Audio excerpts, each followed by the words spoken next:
الشيطان الرجيم بسم الله الرحمن الرحيم الحمد لله رب العالمين الرحمن الرحيم مالك يوم الدين إياك نعبد وإياك نستعين اهدنا الصراط المستقيم صراط الذين أنعمت عليهم غير المغضوب عليهم ولا الضالين آمين إن الحمد لله نحمده ونستعينه ونستهديه ونستغفره ونعوذ بالله من شرور أنفسنا ومن سيئات أعمالنا من يهد الله فهو المهتد ومن يضلل فلا تجد له وليا مرشدا أشهد أن لا إله إلا الله ونشهد أن محمدا عبده ورسوله اللهم صل على محمد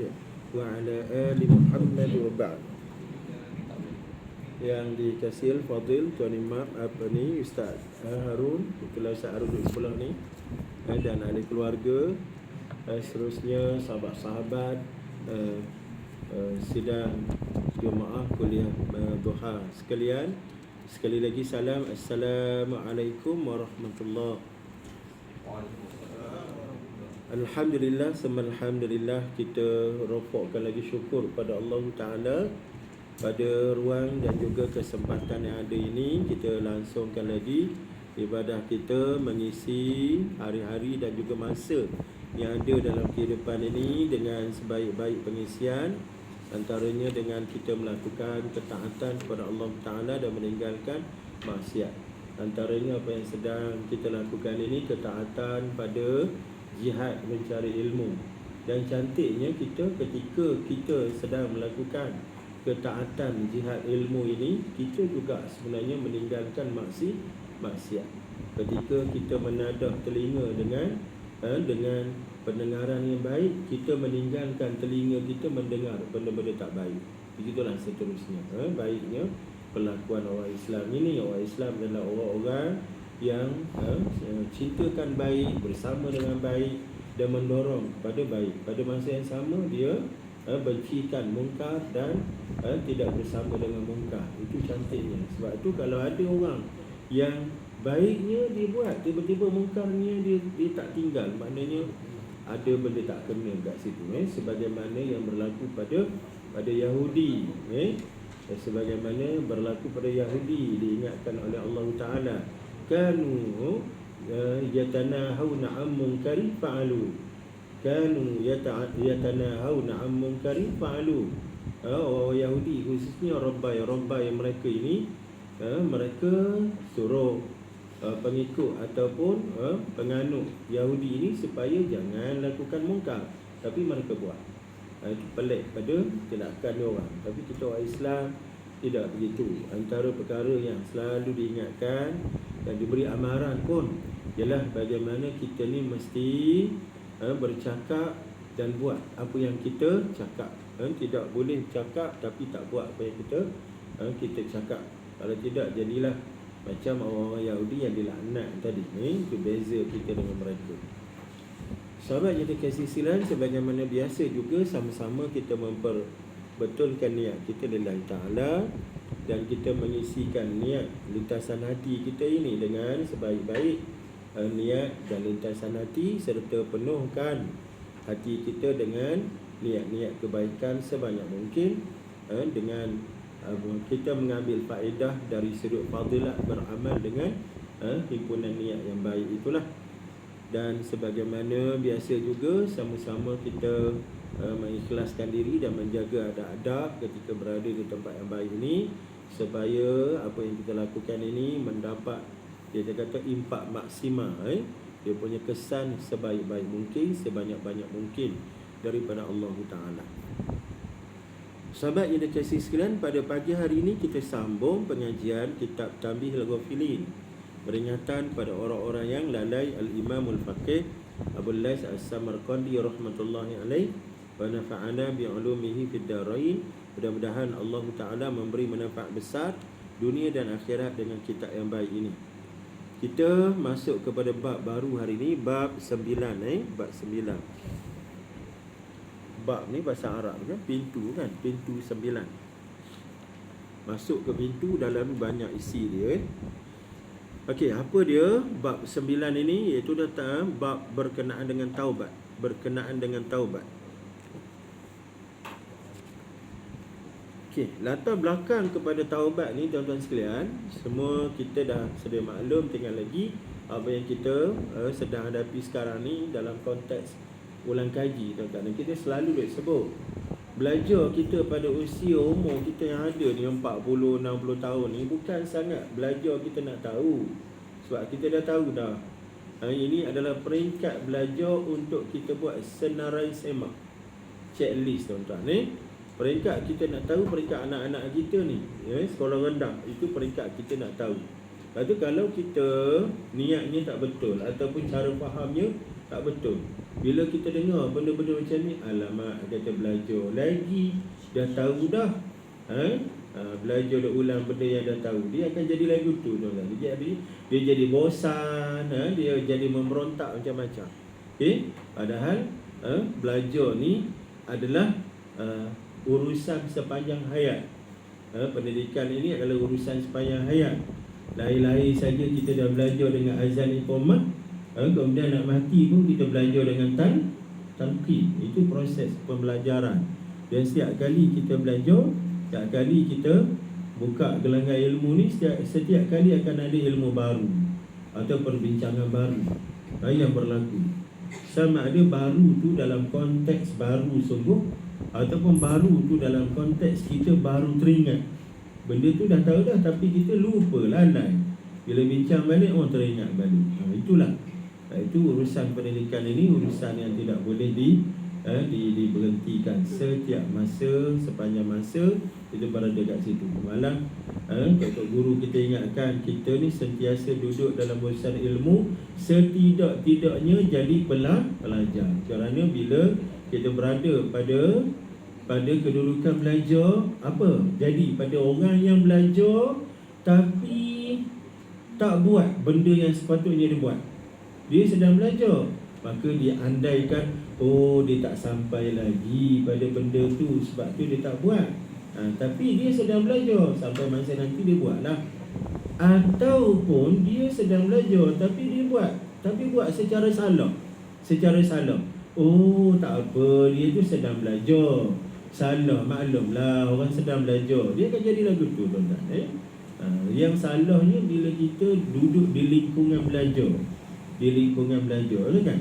Itu yang Imam Al-Ghazali sebut, kun aliman au muta'alliman au mustami'an au muhibban wala takun khamisan.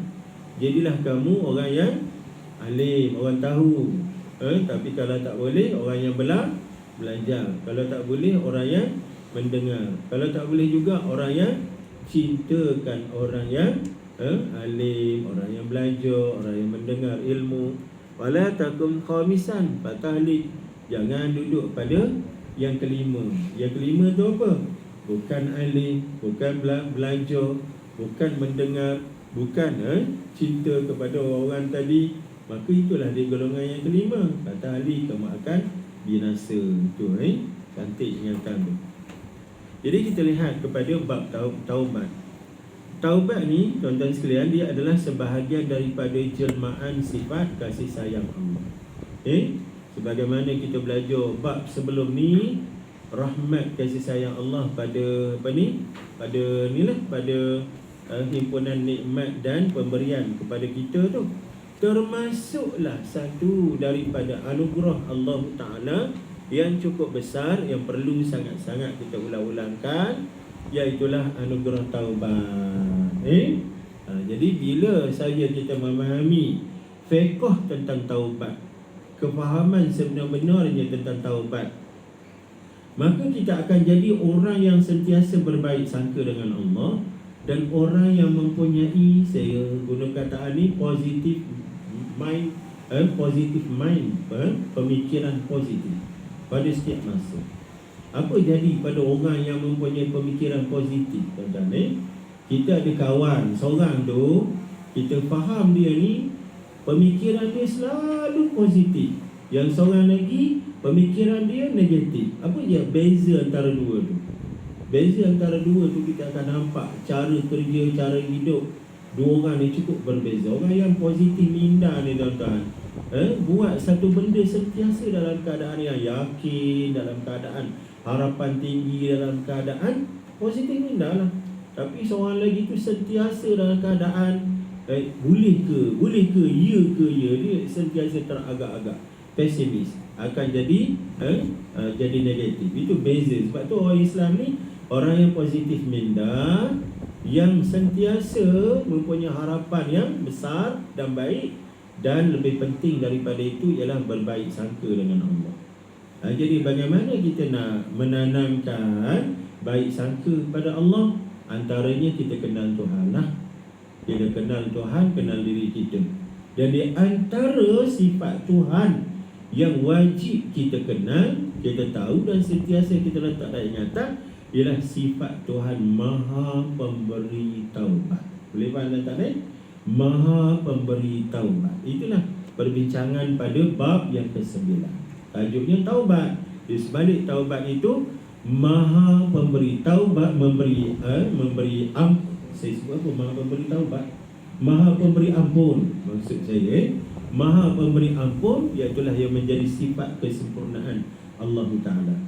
Kan kita selalu disebut ada satu gambar yang masuk dalam kepala saya, ingat selalu satu gambar seorang pemuda yang saya anggap dari negara susah, seumpama Sudan, Yaman, Somalia, begitulah.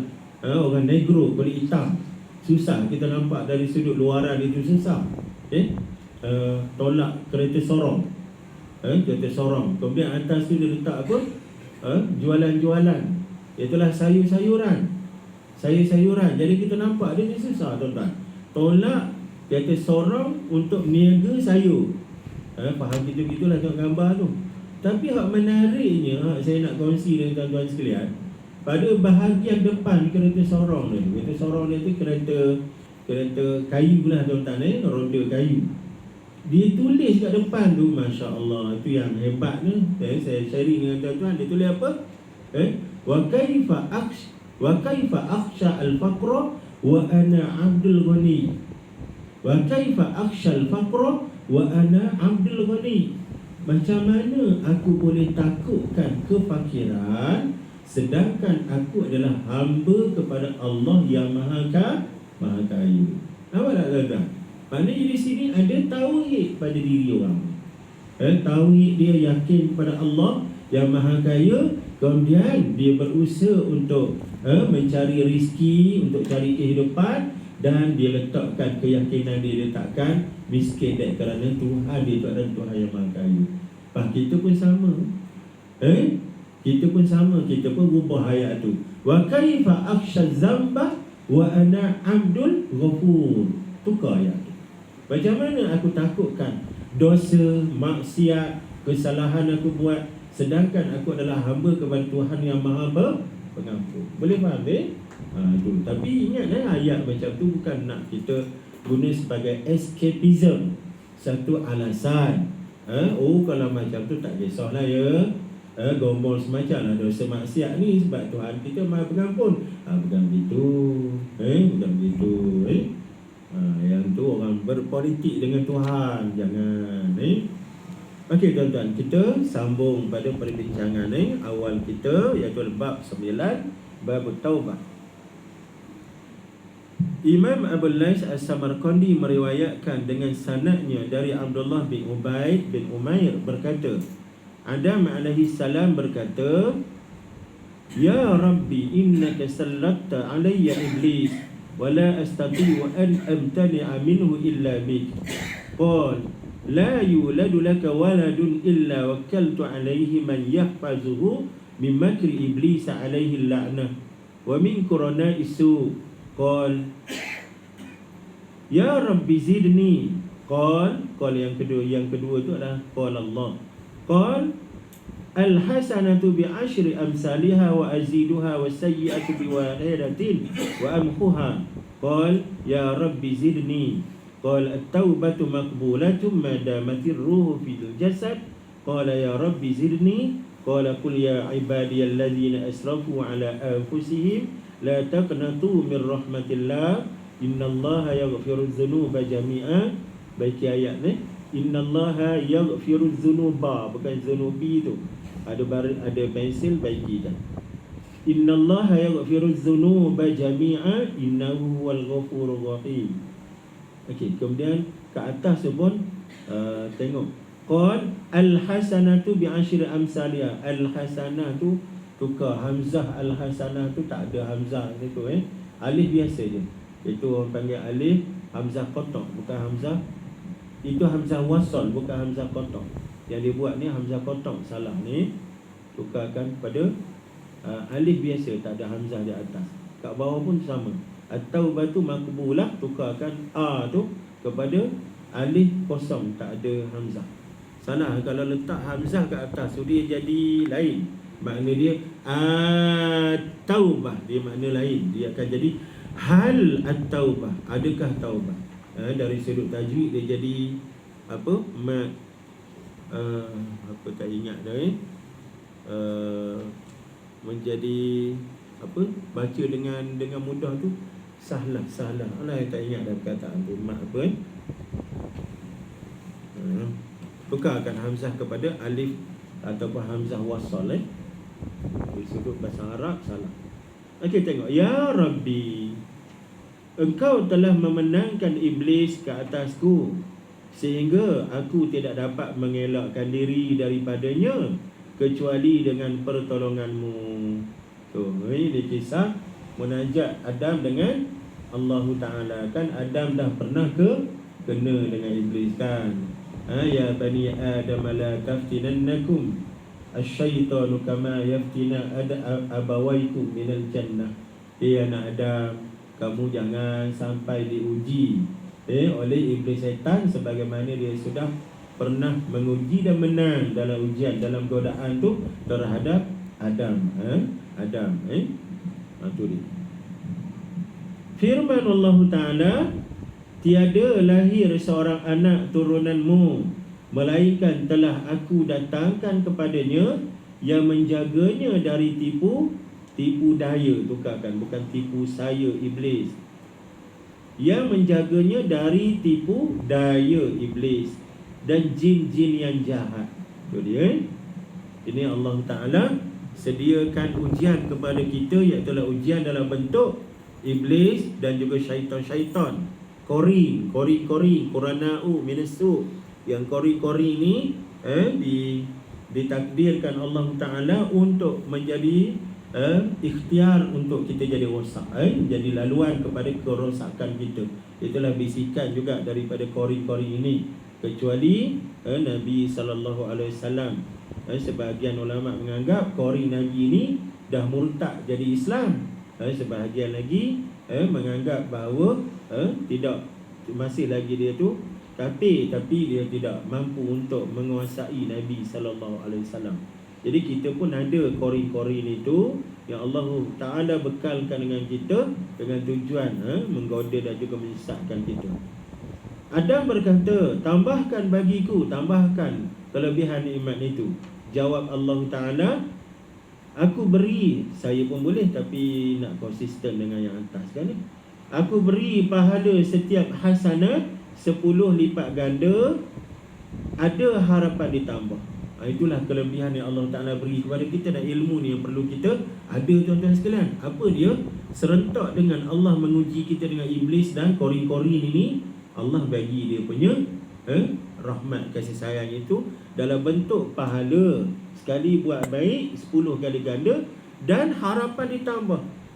Dan apa maksud harapan ditambah? Maknanya ada gandaan, bukan setakat 10 kali lipat tu saja. Dalam hadis sahih Nabi SAW sebut ila 700, sehingga 700 kali ganda, wa ila adhafin katsira, malah lebih daripada itu, lebih pada 700 kali ganda, sehingga gandaan yang begitu banyak kan.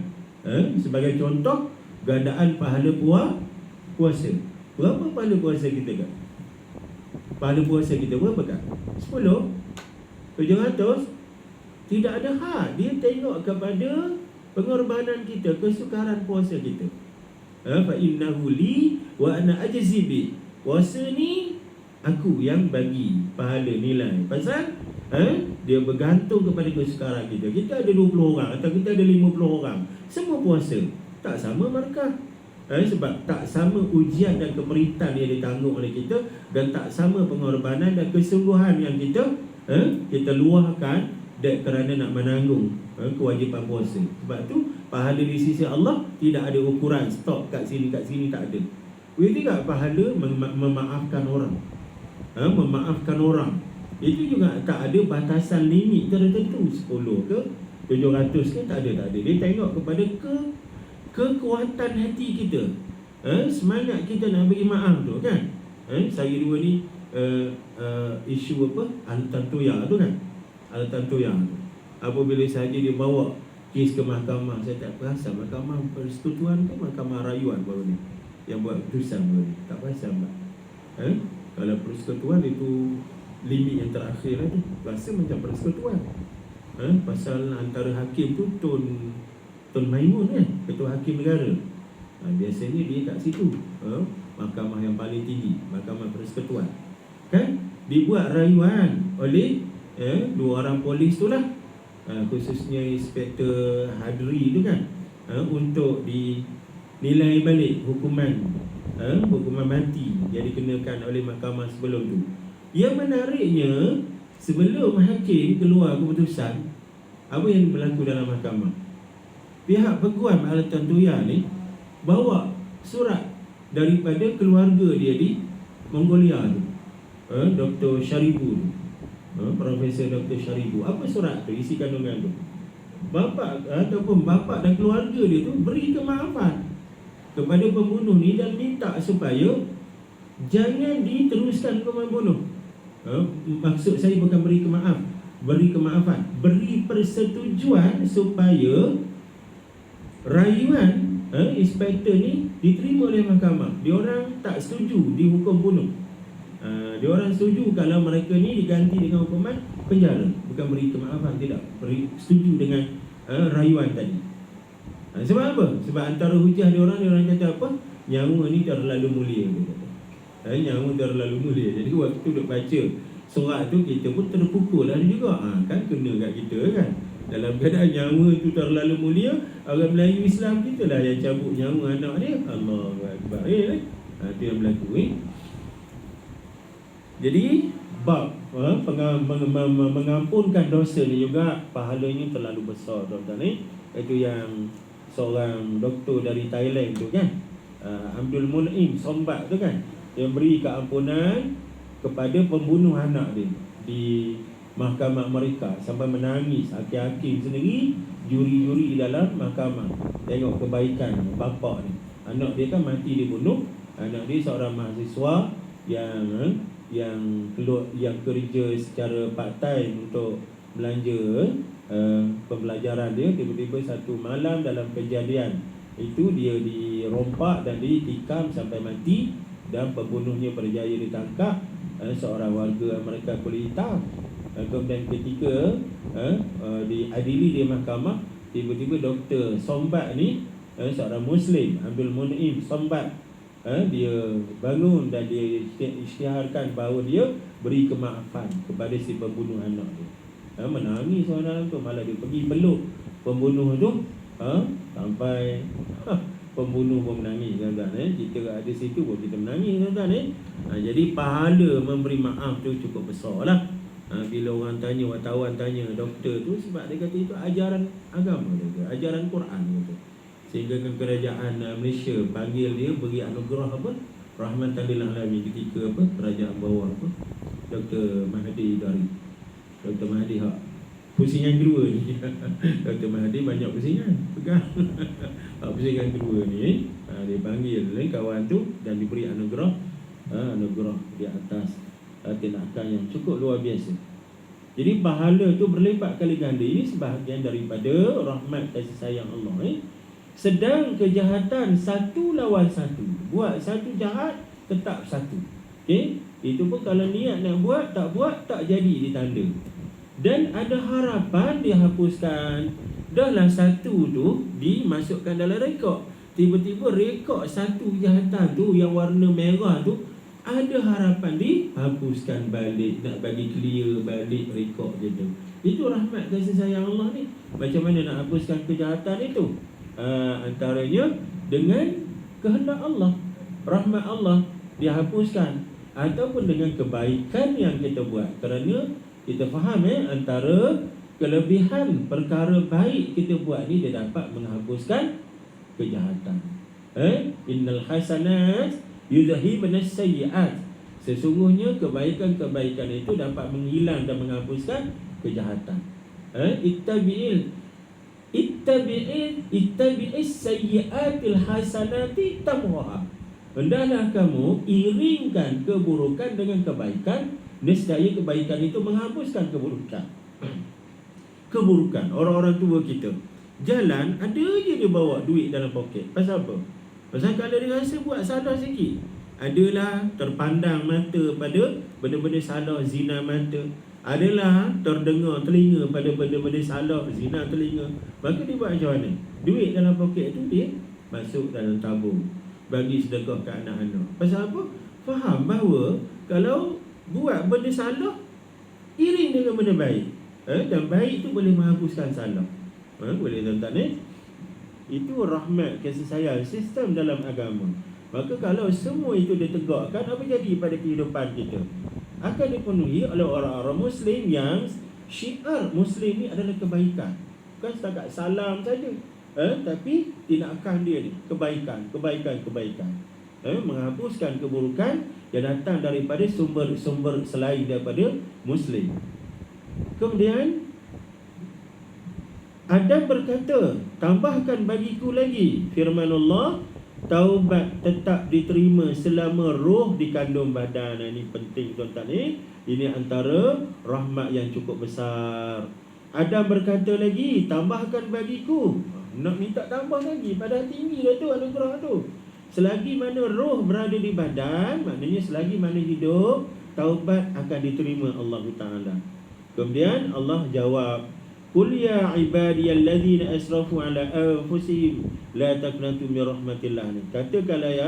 Katakanlah ya Muhammad, hai hamba-Ku yang telah membazir, yang telah terlajak dari menggunakan masa hidup untuk amal yang tidak berguna, kamu jangan putus harap dari rahmat Allah. Ini kekuatan akidah orang Islam. Nyawa lek nak mati lele dah. Macam lampu atromel, nak mampu je lampu atromel. li. Tapi orang Islam tetap ada harapan dengan Allah. Harapan dengan Allah tu hebat orang Islam ni. Selain daripada Islam, nyawa panjang lagi. Takdir ni kalau kita boleh nampak dah nyawa dia panjang lagi. Dia baru kat sini, nyawa dia ada 20 tahun lagi. Tapi kerana dia ni ada kufur dengan Allah, salah satu sifat kufurnya tak percaya kat Tuhan, malah mempertikaikan kerja Tuhan. Maka dia rasa bahawa kehidupan 20 tahun akan datang ni tak ada nilai sia-sia. Maka sekarang dia dah ambil putus, cabut nyawa ni. Itu masalah, beza antara orang Islam dengan bukan Islam. Akhirnya kita tengok hari ni, negara yang paling banyak bunuh diri, negara mana tuan-tuan? Negara-negara bukan Islam. Padahal pada satu set kajian dibuat, negara yang paling bahagia dunia, nak cari 10 ke atas, tak jumpa satu pun negara Islam. Negara kafir belaka, termasuk Israel. Bahagia apa Israel? Tapi kajian buat boleh buat kajian ni 10 yang atas ni, top 10 ni semua negara-negara dia, terutama negara-negara Skandinavia tu lah. Denmark, New Zealand, Norway, negara-negara Skandinavia. Itu negara-negara bahagia. Tapi negara yang paling tak bahagia kita tengok bawah, Syria, Iraq, Yaman, Sudan, termasuk Palestin tu. Kita faham tak bahagia tu sebab hanglah hantar peluru duk ledak sana ledak sini, hanglah pergi kacau, hanglah pergi musnahkan kehidupan orang. Itu kita fahamlah dari sudut politik dan ketenteraan dia. Cuma dari sudut rekod gitulah. Tiba-tiba tuan-tuan, bila tengok set satu lagi, set apa? Manusia yang bunuh diri, suicide. rates, kita akan lihat yang tinggi kadar bunuh diri ni adalah negara-negara yang tidak Islam, tuan-tuan. Yang dikatakan Syria tak duduk pada negara yang paling ramai bunuh diri. Padahal nak makan minum di Syria pun tak lepas. Pelarian di sana berjuta, tuan-tuan. Kat sana sempadan dia berapa juta, lebih daripada 2 juta terperangkap di sana. Tak ada penginapan, sejuk panas, makan minum, ya Allah, teruknya kehidupan diorang dibuat naik oleh Yahudi dan Nasrani, tuan-tuan. Tapi mereka tidak cabut nyawa. Itu luar biasa, tuan-tuan, luar biasa. Dia selalu buat perbandingan antara dua tamadun. Yang pertama, tamadun Jepun, yang ramai di antara kita respect, tuan-tuan, dari sudut nilai kehidupan diorang. Macam mana diorang menunjukkan satu bentuk kehidupan yang cukup tinggi, mutu, kualiti diorang. Apabila negara mereka kalah perang dalam Perang Dunia Kedua dulu kan, Hiroshima Nagasaki dia bom, lebih daripada lebih daripada 200,000 orang terbunuh on the spot ketika itu, Hiroshima Nagasaki. Dunia menyangka bahawa Jepun ni akan jadi padang jarak pada terkukur, akan hilang macam benua Atlantik, the lost continental of Atlantic, akan hilang begitu je. Tapi tidak, bangsa Jepun dia tunjuk semangat melawan, tuan-tuan. Dia bangun tak sampai 40 tahun, akhirnya dia bangkit menjadi negara industri utama di dunia. NEC countries, tuan-tuan. Ini Jepun. Cukup luar biasa. Malah ekonomi Jepun ni, tuan-tuan, dalam satu kajian dibuat, kajian oleh dalam buku Titas, tuan-tuan, dia tunjukkan bagaimana ekonomi Jepun adalah lebih kaya 3 kali ganda daripada seluruh ekonomi negara Islam. Negara Islam, negara OIC. Berapa buah dalam tu, tuan-tuan? 57 buah negara. Dalam tu ada Brunei, dalam tu ada Arab Saudi, Kuwait, Qatar, UAE, negara-negara telaga minyak. Tapi ekonomi Jepun 3 kali ganda lebih besar daripada KDNK, keluaran dalam negara kasar, keseluruhan 57 buah negara Islam tadi. Itu luar biasa kehebatan Jepun. Mana diorang sampai ke tahap cipta apa Majid? Watak Ultraman. Ini cerita Ultraman pula. Tadi pun Ultraman, sekarang Ultraman lagi. Watak Ultraman, tuan-tuan. Tuan-tuan ingat Ultraman tu saja-saja nak mengisi masa lapang ke? Itu adalah satu watak yang dibina oleh Jepun untuk membina balik semangat melawan dia orang. Selepas daripada dia orang ni kalah Perang Dunia Kedua. Sehingga kan mereka wujudkan watak Superman, manusia yang mempunyai kuasa super, supaya anak-anak ni tidak jadi demotivated, orang panggil, tidak hilang semangat. Sebaliknya mereka bangkit dengan semangat melawan, dan mereka tunjukkan bahawa mereka adalah penyelamat dunia, menyelamat orang susah, menyelamat orang miskin, tuan-tuan, menerusi watak animasi Ultraman, syarikat Suburaya, tuan-tuan. Cukup dahsyat cara mereka bekerja sampai begitu. Ultraman menguasai pemikiran orang-orang seluruh dunia lah, tuan-tuan. Di Arab pun ada dia punya siaran tu. Nak ceritanya kalah pula watak Superman mereka, tuan-tuan. Ini nak cerita Jepun melawan. Okey, tapi tuan-tuan, dalam keadaan mereka ni sebegitu rupa, budaya yang tinggi, kecakapan luar biasa, tapi apa jadi pada Jepun? Mereka tidak ada keyakinan beragama. Walaupun mereka ada agama Shinto, tapi Shinto ini ibarat macam tak ada agama, tuan-tuan. Hanya dianuti oleh generasi-generasi warga emas. Dan amalan Shinto ni terlalu longgar. Dia tidak ada kitab suci yang menjadi anutan dan bacaan secara konsisten. Dia tidak ada ritual. Seumpama kita semayang, puasa, zakat ni, tak ada, tuan-tuan. Cara hidup beragamanya terlalu longgar. Bangun pagi, tunduk sikit pada Tuhan Matahari. Sekadar itu saja, tuan-tuan. Hingga kan dalam generasi orang bawah ni, anak-anak generasi XYZ ni, seolah-olah tak ada Shinto dalam diri mereka. Dan mereka ni lebih daripada 60% adalah ateis, tak percaya pada agama, kepada Tuhan. Akhirnya apa implikasi dia? dalam kehidupan apabila tak ada Tuhan, ataupun Tuhan ni lek macam lagu Atromen tadi. Jadi tuan-tuan, sikit-sikit bunuh diri, itulah akhirnya dia pun menjadi antara negara yang paling tinggi kadar bunuh diri di dunia. Tahun 2006 saja tuan-tuan, lebih daripada 30,000 orang dicatat dalam rekod bunuh diri sesat di Jepun. Dan budaya bunuh diri ni akibat tekanan kerja karoshi. Budaya karoshi, kerana masalah kerja, ditegur oleh majikan, bergaduh dengan member sekantor, kerja tak siap, kerja tak sampai kepada matlamat, balik rumah bunuh diri tuan-tuan. Dan di Jepun ni ada satu tempat yang favorit untuk bunuh diri, satu hutan dekat kaki Gunung Fuji. Gunung Fuji, tempat tu sebenarnya biasanya tempat pelancongan, tiba-tiba hari ini menjadi tempat untuk bunuh diri. Kalau buka YouTube tuan-tuan, nampak macam-macam mayat tergantung dengan macam-macam cerita di hutan Okigahara tu. Itu Jepun. Kita ada satu tamadun lain tuan-tuan. Tamadun apa? Tamadun Gaza. Dalam keadaan hari ini tuan-tuan, dia bom dengan pengeboman yang 7 kali ganda dahsyatnya Hiroshima Nagasaki. Lagi dahsyat 7 kali ganda. Ada tak kita dengar rakyat Gaza bunuh diri? Tak ada tuan-tuan.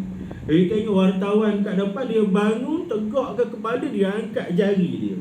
Hasbunallah wa ni'mal wakil, ni'mal maula wa ni'man nasir. Bagi amaran kat kita, wahai kamu, apa yang kamu buat untuk bela kami, untuk selamatkan kami. Ini bagi amaran pula kat kita tu. Kita pula kecil perut tengok dia orang tu. Itu Gaza. Luar biasa. Padahal ketika mereka menjerit Hasbunallah wa ni'mal wakil, perut tak ada nasi tu, tak ada air tu dalam perut tu.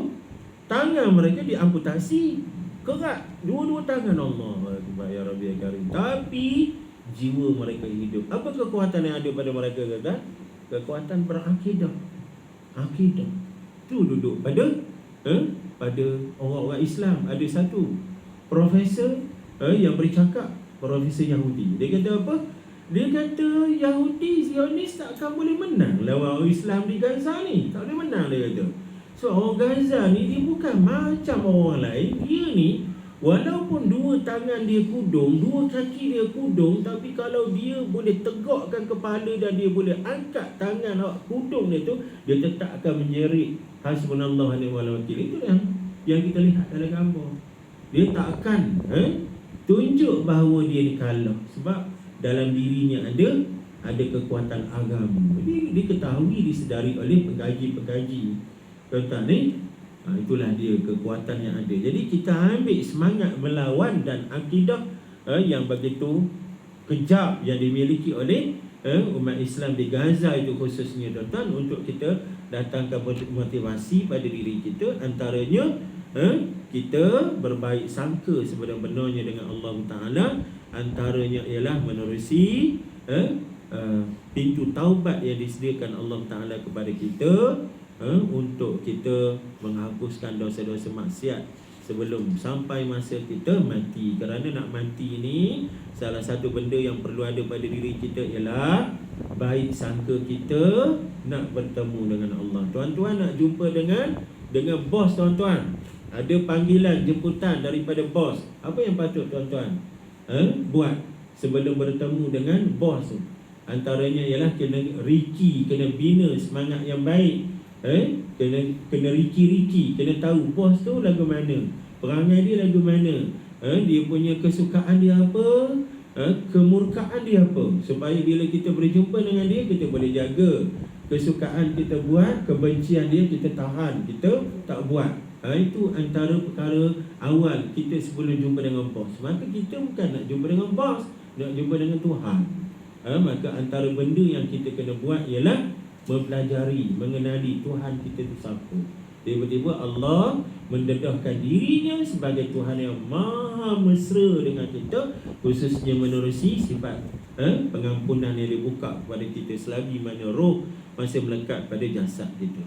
Kita terus Abu Lais meriwayatkan dengan sanadnya dari Ibnu Abbas radhiyallahu anhuma berkata bahawasanya Wahsy yang membunuh Hamzah radhiyallahu anhu, bapa saudara Nabi sallallahu alaihi wasallam, menulis surat kepada Rasulullah sallallahu alaihi wasallam dari Mekah. Ini cerita yang cukup menarik tuan-tuan ni. Cerita Wahsy nak bertaubat.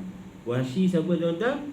Seorang hamba Habsyi kulit hitam, kita kata bangsa Negro lah, Afrika lah tuan-tuan ni, menjadi hamba kepada seorang bangsawan Mekah tuan-tuan ni. Namanya Jubair bin Mazlam. Jubair bin Mazlam. Jadi Wahsy ni terkenal sebagai seorang perejam tombak yang cukup hebat, perejam lembing yang tepat. Kalau masuk sukan Olimpik, ingat emas lah dia ni tuan-tuan ni. Tapi kalau bagi kat dia pistol tak lepas, dia. Kalau hebatnya lembing, kalau lain tak hebat tuan-tuan. Itu Wahsy tuan-tuan ni. Maka dalam perang Uhud, Wahsy diberikan tugas oleh bos dia Jubair ni supaya cari Hamzah dan bunuh Hamzah. Dan kerana Hamzah ini berhutang dengan Jubair, telah membunuh saudaranya dalam perang Badar. Maka itulah misi Wahsy. Masuk perang Uhud, dia tak pergi ke mana-mana tuan-tuan, dia cari mana kelibat Hamzah. Dia tak usik orang lain. Kemudian bila dia nampak Hamzah di sebalik tempat dia berlindung tu, dia bidik dengan tepat, dengan jangkaan lontaran dia tu kena pada tubuh Hamzah. Waktu itulah dia merejam. Itu kira macam pengecut lah tuan-tuan. Tak berani ke depan, duduk main kat belakang tuan-tuan. Daripada belakang dia bidik, tuan-tuan, dalam keadaan Hamzah tak sedar apa yang berlaku itu. Hamzah sibuk dengan musuh-musuh lain, dan akhirnya tujahan itu tepat pada tubuh Hamzah. Kemudian tumbang Hamzah ni tuan-tuan ni. Tumbang. Itu cerita Wahsy. Tiba-tiba ketika Islam sampai ke Mekah tahun ke-8 Hijrah kan, pada peristiwa pembukaan kota Mekah, Wahsy ketika itu masih duduk di Mekah. Jadi bila dia dengar kumpulan Islam dah semakin dekat dengan Mekah, pada asalnya pada tahun ke-6 Islam dah nak masuk dah Mekah kan, tiba-tiba berlaku halangan daripada kerajaan Mekah, dan akhirnya termeterai perjanjian Hudaibiyah ketika itu.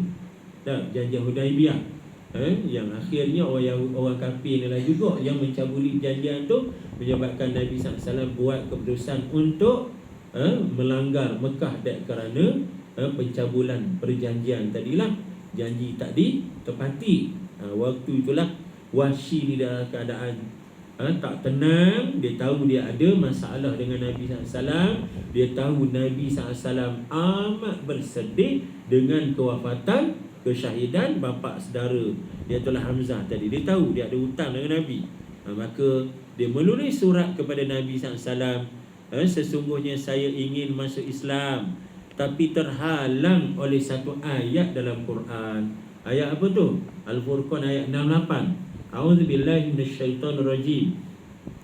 Walladzina la yad'una ma'allahi ilahan akhar wa la yaqtuluna an-nafsa allati harramallahu illa bil haqq wa la yasnun wa man yaf'al dzalika yalqa asama. Dan mereka yang tidak mempersekutukan Allah dengan Tuhan yang lain, dan tidak membunuh jiwa yang telah diharamkan Allah kecuali dengan hak, dan tidak berzina.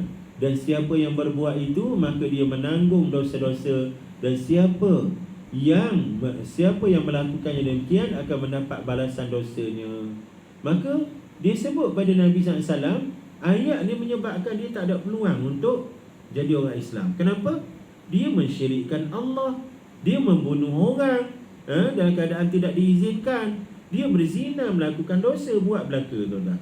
Jadi tak ada chance dia nak masuk Islam. Tiba-tiba turun ayat lain, illa man taba wa amana wa amila amalan salihan fa ulaika yubaddilullahu sayyiatihim hasanat. Kecuali orang yang taubat dan beriman dan beramal soleh, maka untuk mereka Allah akan menggantikan dosa-dosa mereka ini dengan hasanat, dengan kebaikan. Jadi ayat Furqan 70 ni ada pengecualian pada ayat 68 tuan-tuan. Kecuali kalau orang tu bertaubat, kemudian lepas taubat dia beramal soleh, dia beramal soleh, maka kejahatan mereka ditukar menjadi kebaikan. Maka Nabi SAW mengirim ayat ini kepada Wahsy. Lalu dijawab oleh Wahsy. Dia jawab macam ada WhatsApp je tuan-tuan. Ni hantar dia balas, ni hantar dia balas. Allahu Akbar. Zaman tu 1400 tahun. Bahawa dalam ayat ini ada syarat, iaitu harus beramal soleh. Sedang saya belum tahu apakah dapat saya melakukan amal soleh atau tidak. Tu dia. Dia kata ayat kedua tu, Al-Furqan 70, masih lagi berat untuk dia terima. Kalau dia taubat, dia rasa dia tak mampu nak ikut syarat tu. Apa dia? Syarat beramal soleh. Sedangkan dia tahu dia ni amal tak soleh, amal toleh. Lawan soleh tu toleh. Amal toleh. Dia ni Wahsy ni tuan-tuan terkenal sebagai peminum arak yang tegang. Editor tu drink. Dia ni cukup ketagih dengan arak. Malah dalam kitab Usdul Ghabah dinyatakan dia ni mati kerana arak. Mati kerana arak. Ini cerita Wahsy tuan-tuan ni. Maka turun pula ayat lain. Ayat ni menyebut innallaha la yaghfiru an yushraka bihi wa yaghfiru ma duna dzalika liman yasha. Sungguhnya Allah tidak mengampuni pada siapa yang mempersekutukannya. Ingat, dosa syirik Allah tak ampun. Tapi ingat tuan-tuan, kita yang belajar, yang tidak diampunkan syirik ni adalah syirik yang tidak ditaubat. Jangan tuan-tuan, ada satu pengetua sekolah, dia kontak saya, Ustaz, orang yang syirik ni sampai ke sudah tak dapat keampunan Allah ya. Bukan begitu cikgu kata. Yang tak dapat ampunan Allah ni kalau mati dalam syirik. Kalau sebelum dia mati, dia bertaubat sebesar mana pun syirik, sampai 30 ekor tok pekong dalam rumah di samping Allah Ta'ala, kalau dia bertaubat sebelum mati, Allah terima taubat. Apa dia bukti dia? Tu bukti dia surah Az-Zumar kita baca tadi. Zumar ayat berapa? 38 kat bawah. Ayat kat bawah. Ayat 53. Ayat 53 kat bawah tu. Innallaha yaghfiru dzunuba jami'ah. Tu ayat tu cukup penting tuan. Kalau boleh tuan highlightkan, merahkan ayat tu. Sebab dia membina satu kekuatan semangat dan keyakinan kita kepada rahmat kasih sayang Allah. Sesungguhnya Allah yaghfiru, sentiasa mengampunkan. Kawan-kawan kita belajar bahasa Arab. Yaghfiru tu dengan menggunakan lafaz fi'il mudhari'. Fi'il mudhari' ni memberi maksud continuous, sentiasa, berterusan, in future dan akan datang. Boleh faham tuan-tuan ni? Sentiasa dan akan datang. Maknanya bila Allah kata yaghfiru, dia akan sentiasa mengampunkan dan akan mengampunkan. Az-zunuba, dosa-dosa jami'ah, keseluruhannya. Ya Allah, tak ada pengecualian. Ada tak pengecualian selepas tu? Tak ada. Menunjukkan bahawa inilah dia Allah Ta'ala. Jadi dia memberi satu keyakinan, jaminan kepada kita untuk memahami siapa Allah yang sebenar. Jadi Wahsy diingatkan dengan ayat itu. Sungguhnya Allah tidak akan mengampunkan pada siapa yang mempersekutukannya dan mengampuni semua dosa selain syirik itu bagi siapa yang dikehendaki. Selain pada syirik, bilanglah dosa-dosa apa? Imam Zahabi 70 dosa besar. Letak syirik, keluarkan satu syirik, tinggal 69. Dosa besar belaka tu, termasuk bunuh orang. Maka dia termasuk dalam ayat ni, Allah akan ampunkan. Tiba-tiba apabila ayat ini yang dikirimkan kepada Wahsy, Wahsy jawab pula. Banyak songeh pula dia ni. Dalam ayat ini juga ada syarat. Dia kata ada syarat lagi lah ayat ni. Dan saya tidak mengetahui apakah Allah hendak mengampuni saya atau tidak. Pandai pula dia, tuan-tuan, cerdik dia. Dia kata ayat yang dikirimkan tu masih lagi tak lepas pada dia. Kenapa? Sebab liman yasha, kata liman yasha tu menyebabkan dia tak pasti sama ada dia duduk dalam kehendak Allah untuk diampun atau tidak. Apa jadi kalau Allah tak ampunkan dia? Apa jadi? Dah banyak pula songnya dia, tuan-tuan. Maka turun ayat ni, Az-Zumar ayat 53. Qul ya ibadiyalladzina asrafu ala anfusihim la taqnatu min rahmatillah. Katakanlah ya Muhammad kepada hamba-hambaku ni, hai hamba-hambaku yang telah alladzina asrafu, yang telah boros dirinya, dah ia telah terlajak dirinya pada melakukan dosa. La taqnatu min rahmatillah, kamu jangan sama sekali putus harapan daripada rahmat Allah. Innallaha yaghfirudz dzunuba jami'a, sesungguhnya Allah itu akan sentiasa mengampun dan akan sentiasa mengampun dosa-dosa keseluruhannya. Innahu huwal ghafurur rahim, bahawa sesungguhnya dia adalah Tuhan yang Maha Pengampun lagi Maha Pengasih. Allahu Akbar. Ayat ni cukup kuat tuan-tuan. Tengok ayat di belakang tu. Innahu huwa al-ghafuru ar-rahim. Apa lagi kita nak faham? Kalau dalam ilmu sarah anak-anak kita belajar, bila Allah nak suruh orang yang dalam keadaan ya ke, Allah nak suruh orang tu jadi confident, Allah guna perkataan inna, sesungguhnya. Ni jadi kita pun ya ke Allah akan ampunkan dosa semua sekali ni. Dah bunuh sampai 3-4 orang Yahudi tak apa. Zionis dia bunuh orang bukan main lagi. Ya ke boleh pengampunan? Allah datangkan ayat innahu, sesungguhnya dia. Lepas tu ditambah lagi huwa, bahawa sesungguhnya dialah, 2 kali dia tuan-tuan, nak menegaskan dirinya sebagai Tuhan yang Maha Pengampun. Lepas tu Al-Ghafuru, subhanallah. Bahasa Arab ni orang panggil sifat musyabbah. Sifat musyabbah ni tuan-tuan, dia bukan isim fa'il. Kalau isim fa'il digunakan perkataan Al-Ghafir, patutnya begitu. Innahu wal-Ghafiru Ar-Rahim, patutnya begitu. Isim fa'il, bahawa dialah Tuhan yang mengampun dan mengasihi. Tapi Allah tak guna perkataan Al-Ghafir Ar-Rahim. Allah guna perkataan Al-Ghafuru Ar-Rahimu, atau wazan Al-Fa'ul Al-Fa'il. Apa maksud Al-Fa'ul Al-Fa'il? Berlebih-lebihan. Kita terjemah sebagai Maha Pengampun, Maha Pengasih. Berlebih-lebihan pada keampunan, berlebih-lebihan pada pengasihan, pada rahmat kasih sayang. Allahu Akbar. Itulah dia. Elok besarkan ayat ni tuan-tuan, tampal kat dinding besar-besar, supaya kita sentiasa ingat. Az-Zumar ayat 53. Tapi ingat tuan-tuan, ayat ni bukan kita buat alasan untuk menghalalkan tak baik pada diri kita. Dulu sebelum tak ada ayat ni, ataupun sebelum ingat ayat ni, nak buat jahat pun berkira-kira. Tiba-tiba bila ingat ayat ni, siap tampal pula suruh Ustaz Harum pula tulis kha. Dia tak ada kira-kira buat jahat.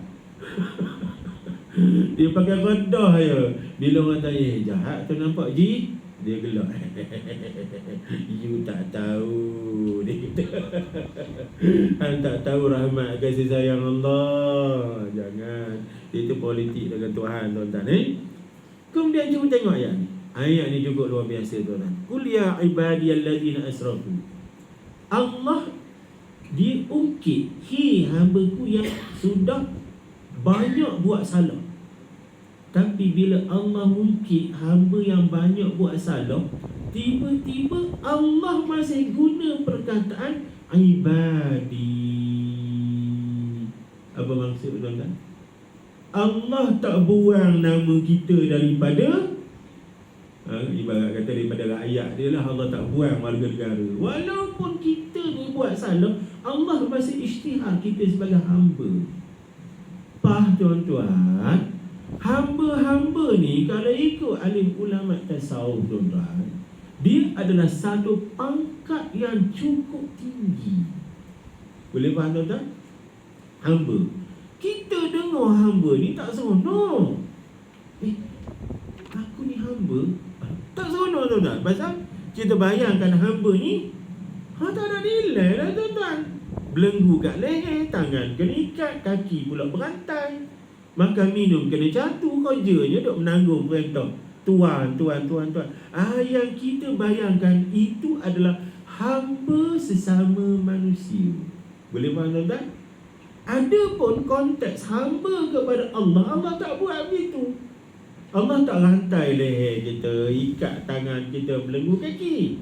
Tapi sebagai hamba kepada Tuhan yang Maha, segala Maha, maka kita duduk dalam rahmat jagaan Allah dari sekecil-kecil sampai sebesar-besar. Itu hamba tuan.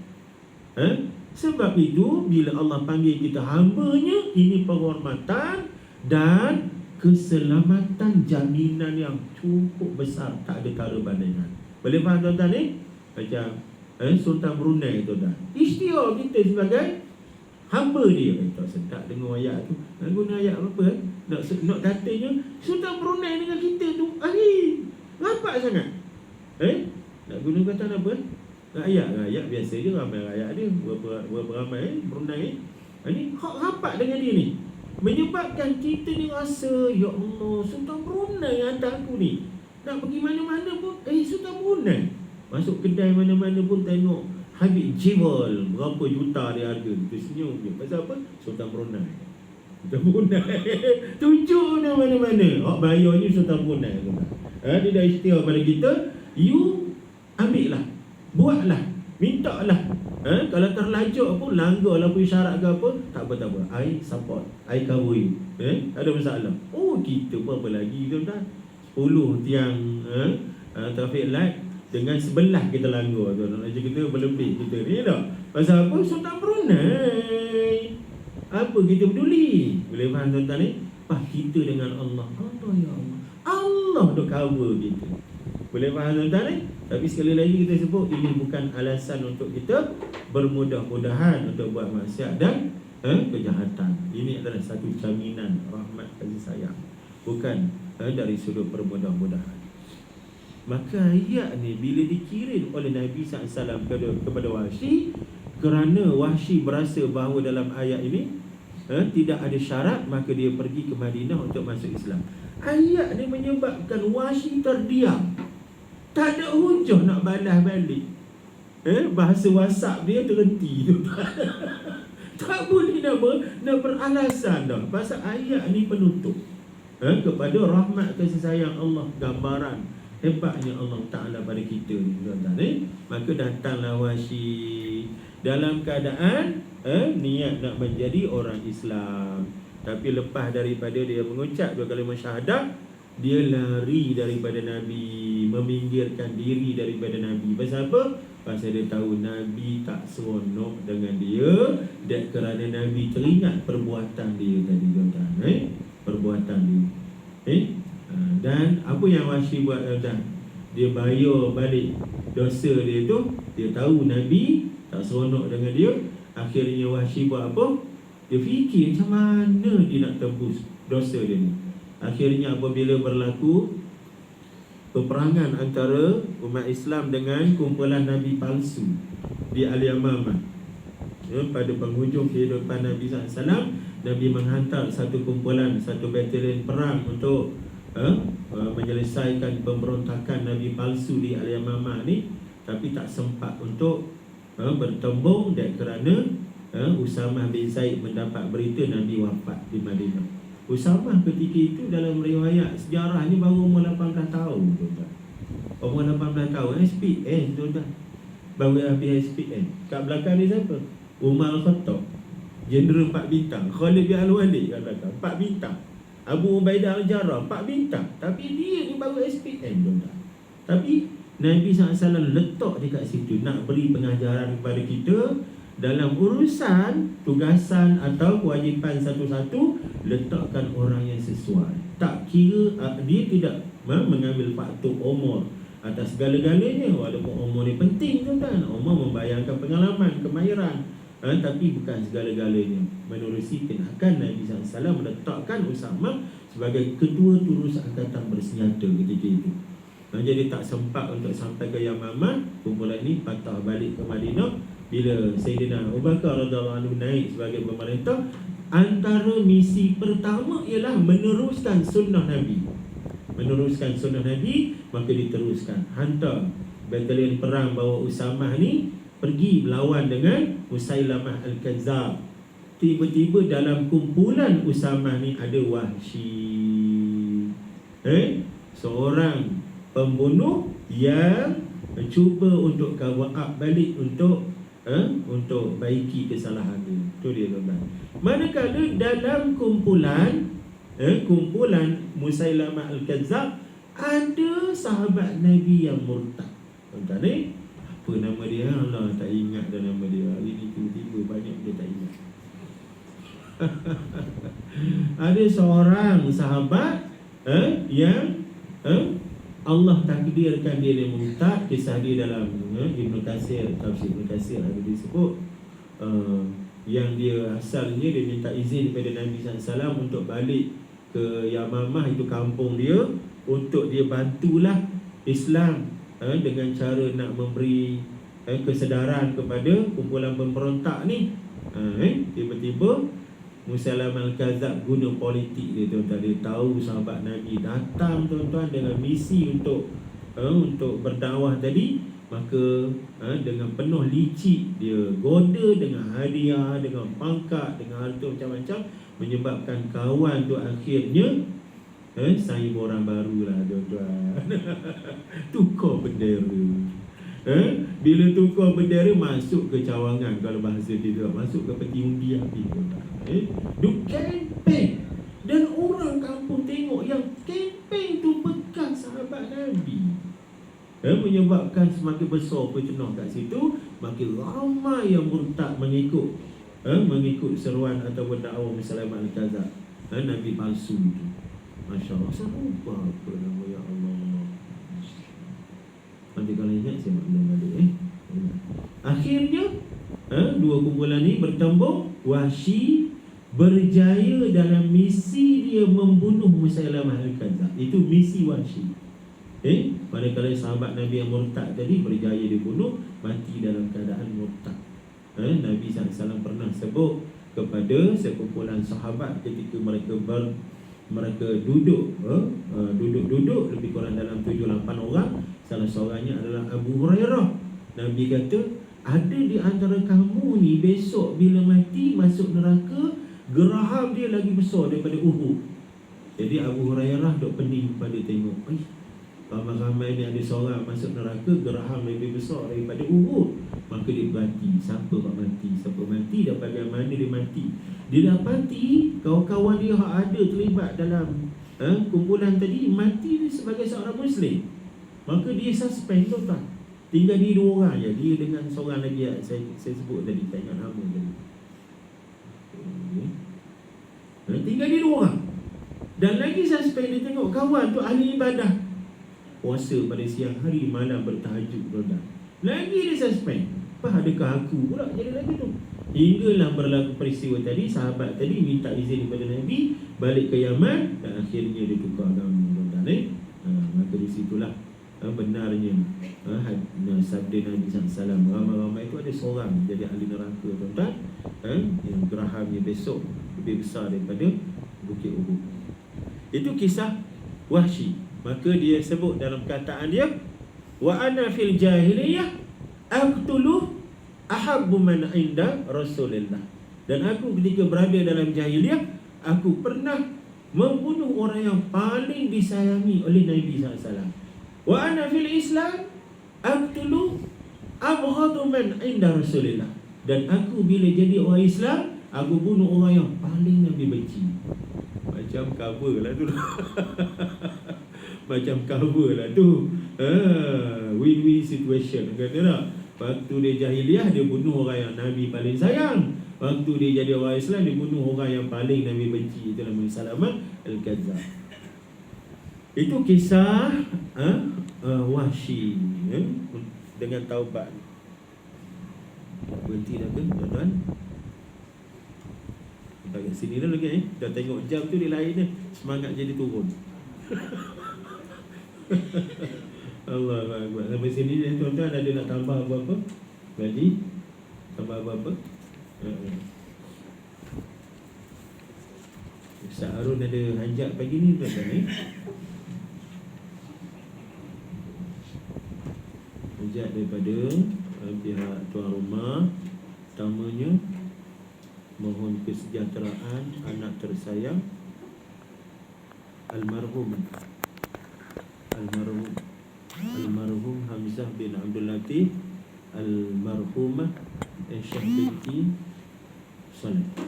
Yang kedua, Wida dan selamat berpindah ke Kelantan. Tuan Ridwan Hamzah. Ada Cik Ridwan siapa? Balik Kelantan ke? Alamak, hilang kawan aku. Tuan Rabi'atun. Ada orang mana? Ada. Tukar tempat kerja ke? Pencen dah? Masya Allah. Mudanya pencen. Ini Gusti Lengan ni boleh menang lagi ni. Allahu Akbar. Yang ketiga, keselamatan anak-anak generasi yang sedang belajar di perantauan bagi dipermudahkan mencapai kejayaan dalam redha Allah Ta'ala.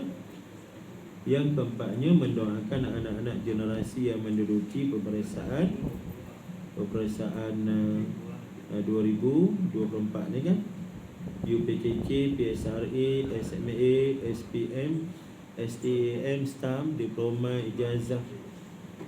Kemudian mohon kesejahteraan dan keafiatan para jemaah yang sedang diuji dengan kesihatan kita semua.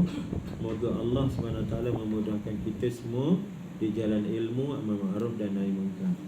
Sama-sama tuan-tuan kita dah sebut sedikit sebanyak niat dan hajat daripada tuan rumah sama-sama ila hadratin Nabil Mustafa sallallahu alaihi wasallam, summa ila arwahi azwajihi wa dzurriyyatihi wa ashabihi tabi'in wa tabi'at tabi'in syai'un lillahi lahumul Fatihah. A'udzu billahi minasy syaithanir rajim. Bismillahirrahmanirrahim. Alhamdulillahi rabbil alamin. Arrahmanir rahim. Maliki yaumiddin. Iyyaka na'budu wa iyyaka nasta'in. Ihdinas siratal mustaqim. Siratal ladzina an'amta 'alaihim ghairil maghdubi 'alaihim waladdallin. Amin. Bismillahirrahmanirrahim. Qul huwallahu ahadun Allahus samad lam yalid wa lam yulad wa lam yakul lahu kufuwan ahad. Bismillahirrahmanirrahim. Qul huwallahu ahadun Allahus samad lam yalid wa lam yulad wa lam yakul lahu kufuwan ahad. Bismillahirrahmanirrahim. Qul huwallahu ahadun Allahus samad lam yalid wa lam yulad wa lam yakul lahu kufuwan ahad. La ilaha illallah wallahu akbar. Bismillahirrahmanirrahim. Qul a'udzu birabbil falaq min syarri ma khalaq wa min syarri ghasiqin idza waqab wa min syarri an-naffasati fil 'uqad wa min syarri hasidin idza hasad. La ilaha illallah wallahu akbar. Bismillahirrahmanirrahim. Qul a'udzu birabbin nas malikin nas ilahin nas min syarril waswasil khannas alladzi yuwaswisu fi sudurin nas minal jinnati wan nas. La ilaha illallah wallahu akbar. Bismillahirrahmanirrahim. Alhamdulillahi rabbil alamin. Ar-Rahmanir-Rahim. Maliki yaumiddin. Iyyaka na'budu wa iyyaka nasta'in. Ihdinas siratal mustaqim. Siratal ladzina an'amta 'alaihim ghairil maghdubi 'alaihim waladdallin. Amin. Wa ilahukum ilahun wahidun la ilaha illa huwar rahmanir rahim. Allahu la ilaha illa huwal hayyul qayyum. La ta'khudhuhu sinatun wa la nawm. Lahu ma fis samawati wa ma fil ardh. Man dhal ladzi yashfa'u 'indahu illa bi'idhnihi. Ya'lamu ma bayna aydihim wa ma khalfahum. Wa la yuhituna bi syai'in min 'ilmihi illa bima syaa'. وسع كرسيه السماوات والأرض ولا يؤوده حفظهما وهو العلي العظيم. أستغفر الله العظيم. أستغفر الله العظيم. ونستغفر الله العظيم. وقال ربكم ادعوني أستجب لكم. أعوذ بالله السميع العليم من الشيطان الرجيم. بسم الله الرحمن الرحيم. الحمد لله رب العالمين، والصلاة والسلام على أشرف الأنبياء والمرسلين وعلى آله وصحبه أجمعين.